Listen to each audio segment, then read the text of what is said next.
मैंने अपना भाई खो दिया है। वो सगों से भी ज़्यादा प्यार करते थे मुझे।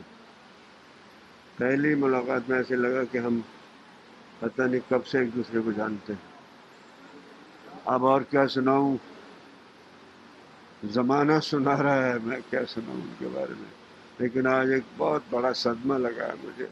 बहुत सारा वक्त मैंने उनके साथ गुजारा और एज ए पर्सन उनसे मुझे बहुत कुछ सीखने को मिला।